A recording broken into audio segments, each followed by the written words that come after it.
టూర్లకు వెళ్లడం అంటే ఎవరికైనా హ్యాపీగానే ఉంటుంది. కానీ ఏ ప్రాంతానికి వెళ్ళాలి, ఎలా వెళ్ళాలి అని ఆలోచిస్తూ ఉంటారు. అయితే మనకు దగ్గరలో అందమైన పర్యాటకంగా ప్రాంతంగా పేరొందిన ఒక ప్రదేశం ఉంది. చుట్టూ ఎత్తైన కొండలు, కాఫీ, టీ తోటలు, మైమర్పించే జలపాతాలు, వ్యాలీలు, లోయలు, ఇలా ఒక్కటేమిటి ఈ టూరిస్ట్ స్పాట్ లో అన్నీ ఉన్నాయి. అందుకే ఈ పర్యాటక ప్రాంతానికి స్కాట్లాండ్ ఆఫ్ ఇండియా అన్న పేరు వచ్చింది. మరి ప్రకృతి రమణీయమైన ప్రదేశం ఎక్కడ ఉందంటే ఈ పర్యాటక ప్రాంతం కర్ణాటకలోని కూర్గ్ లో ఉంది. దీని కొడుగు అని స్థానికులు పిలుస్తుంటారు. ఈ టూరిస్ట్ ప్రాంతం మైసూరుకు 100 కిలోమీటర్ల దూరంలో ఉంది. దట్టమైన అడవులు, టీ, కాఫీ తోటలు, పక్షులు, జంతువుల అరుపులు, జలపాతాలు, లోయలు, వ్యాలీలు చాలానే ఉంటాయి ఇక్కడ. ఇది ఒక హిల్ స్టేషన్.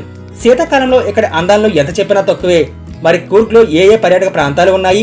కూర్గ్ లో చూడదగిన ప్రాంతాలు, అబ్బే జలపాతం, ఈ వాటర్ ఫాల్స్ కాఫీ తోటల మధ్య ఉంటుంది. ఇక్కడే నాగర్హోలే నేషనల్ పార్క్ ఉంటుంది.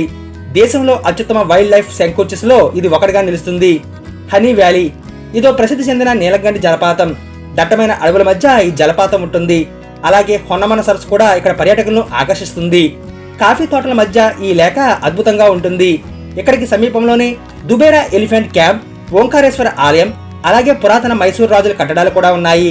మరి కూర్గ్ ప్రాంతానికి ఎలా వెళ్ళాలంటే వివిధ ప్రాంతాల నుంచి మైసూరుకు రైళ్లు అందుబాటులో ఉంటాయి. అక్కడ నుండి మడికేరికి బస్సు లేదా క్యాబ్లో తక్కువ ధరకే చేరుకోవచ్చు. మడికేరి అంటే కొడగు జిల్లా కేంద్రం.